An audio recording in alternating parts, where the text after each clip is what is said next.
Assalamualaikum warahmatullahi wabarakatuh. Video kali ini kita akan membahas tentang pemanfaatan dan konservasi tanah. Pemanfaatan tanah bagi kehidupan manusia sangat banyak sekali. 1. Sebagai media atau habitat bagi makhluk hidup. 2. Sebagai lahan pertanian atau pekerjaan yang lain. 3. Menyediakan unsur hara untuk tumbuhan. 4. Menyimpan mineral, barang tambang, dan bahan bangunan. 5. Menyimpan dan menyediakan air, khususnya air tawar. Yang keenam, sebagai sumber bahan baku, barang kerajinan, atau perabot rumah tangga. Dan yang ketujuh, memiliki nilai ekologi atau untuk keseimbangan lingkungan. Konservasi tanah. Konservasi tanah adalah usaha untuk mencegah kerusakan tanah akibat erosi maupun karena penggunaan tanah berlebihan, sehingga tanah berubah secara kimiawi dan biologi tanah. Sementara pemerintah melalui SKB Menteri Dalam Negeri, Menteri Kehutanan, dan Menteri Pekerjaan Umum mengartikan konservasi tanah adalah upaya untuk mempertahankan atau memperbaiki daya guna lahan, termasuk kesuburan tanah dengan cara pembuatan bangunan teknik sipil di samping tanaman atau vegetatif agar tidak terjadi kerusakan tanah, kemunduran daya guna, dan produktivitas lahan. Tujuan dari konservasi tanah: 1. Untuk menjamin dan melindungi sumber daya tanah dan air agar tetap lestari. 2. Memperbaiki tanah yang rusak atau rehabilitasi. 3. Meningkatkan produktivitas tanah. Konservasi tanah, metodenya atau tekniknya ada 3. 1. Vegetatif, 2. Mekanik, dan 3. Kimia. Kita mulai dari metode vegetatif.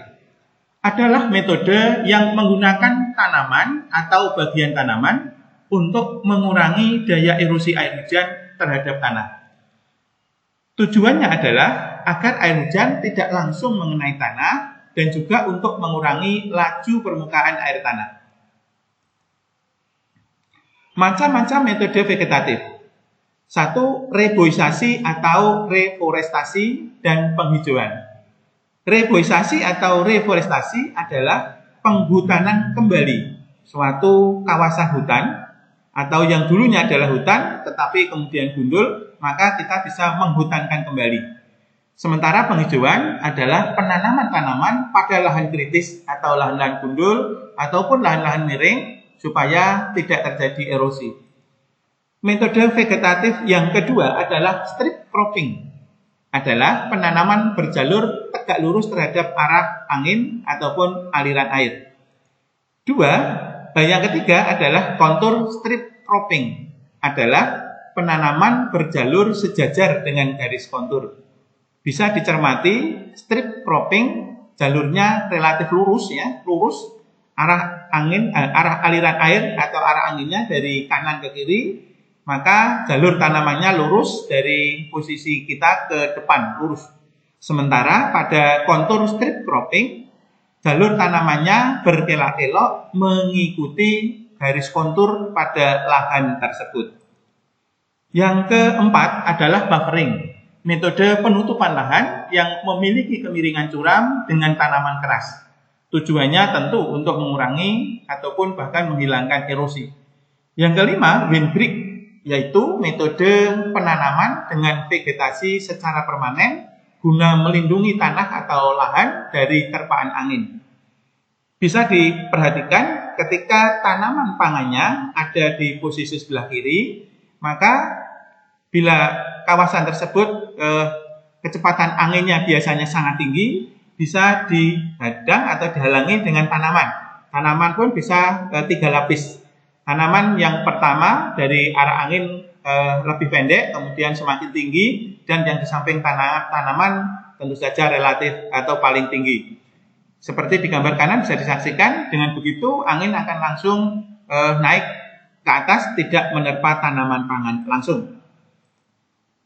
Berikutnya adalah metode crop rotation atau pergiliran tanaman, yaitu metode menanam tanaman pangan secara bergantian. Setelah tanaman jagung diganti kedelai, begitu seterusnya. Demikian juga setelah padi diganti tanaman kacang dan tanaman yang lain. Yang ketujuh adalah multiple cropping atau multiple cropping, yaitu metode menanam 2 tanaman atau lebih pada satu lahan dalam satu waktu musim tanam. Antara tanaman bayam, tanaman tomat, dan tanaman yang lain bisa saling ditempatkan pada jalurnya masing-masing pada satu musim. Yang ke-8 adalah menggunakan mulsa, metode konservasi dengan menutupi lahan ataupun tanaman dengan bahan penutup baik organik, ini ya organik, dengan serasah atau dengan jerami, supaya tanaman yang baru ditanami bawang ini tidak langsung tererosi ke alir ya, ke alur-alur alirnya, ke aliran airnya. Ataupun dengan non-organik, yaitu dengan plastik. Dan yang ke-9 adalah warna tani agroforestry, yaitu metode konservasi dengan menggabungkan tanaman tahunan atau tanaman keras dengan tanaman pangan. Tanaman tahunan dibiarkan untuk tetap ditanam sekaligus sebagai pematangnya ya, sebagai penahan erosinya, sementara tanaman pangannya di sela-sela atau di antara lajur tanaman keras. Seperti yang juga dilakukan di beberapa negara maju. Berikutnya adalah metode mekanik, yaitu metode konservasi lahan atau konservasi tanah yang dilakukan dengan mengolah tanah atau mengubah bentuk fisik tanah. Macam-macam dari metode mekanik. 1. Terasering adalah pembuatan teras-teras pada lahan miring.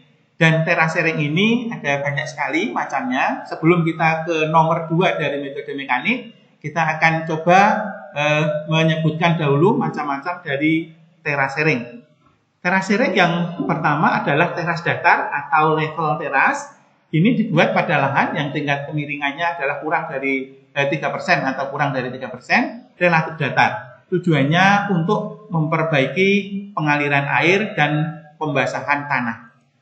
Yang kedua, teras kredit atau ridge teras dibuat pada lahan yang lebih miring sedikit, yaitu dengan tingkat kemiringan 3-10%. Tujuannya mempertahankan kesuburan tanah supaya hara tanah tidak cepat mengalir.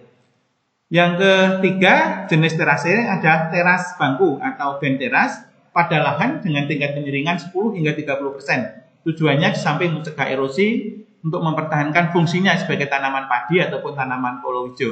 Dengan jenis teras bangku pun ini bermacam-macam.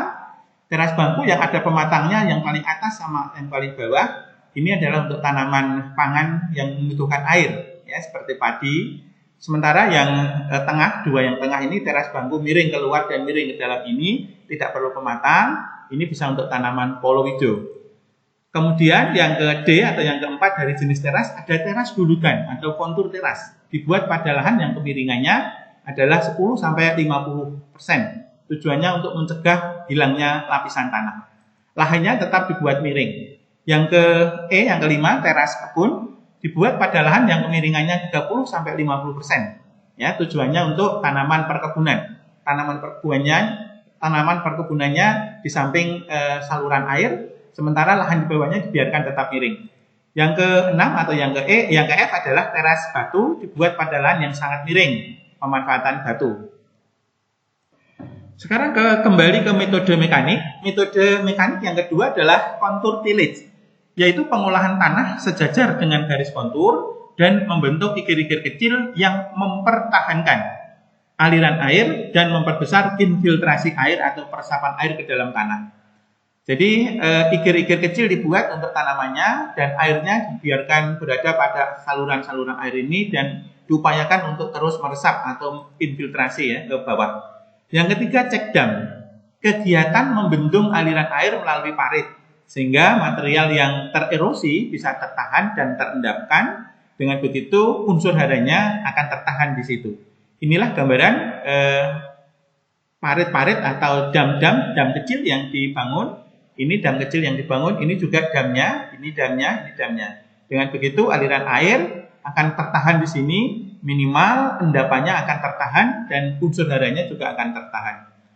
Berikutnya adalah yang keempat, guludan, yaitu metode pembuatan gundukan tanah agar air bisa mengalir searah dengan garis kontur. Ini gambarnya. Yang kelima, rorak, yaitu pembuatan parit buntu sejajar kontur. Tujuannya untuk menjebak dan meresapkan air. Rorak bisa rorak panjang ataupun bisa rorak kotak-kotak seperti ini.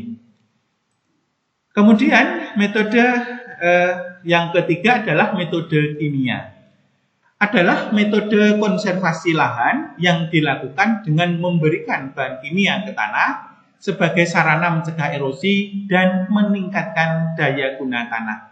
Tujuannya untuk memadatkan struktur tanah agar resisten, ya, ini resisten ataupun tahan terhadap erosi. Sasarannya adalah pada tanah dengan kandungan organik yang rendah, misalnya kurang dari 2%, karena itu tanah sejenis ini akan peka terhadap erosi, pada tanah kapur dan tanah yang terlalu asam. Contoh-contoh metode kimia adalah menambah zat kapur pada tanah yang terlalu asam, kemudian menambah zat asam pada tanah yang kapur. Demikian, atas perhatiannya terima kasih. Bagi yang ingin belajar materi geografi bisa pilih judul di bawah deskripsi video ini. Terima kasih, mohon maaf atas segala kekurangan. Wassalamualaikum warahmatullahi wabarakatuh.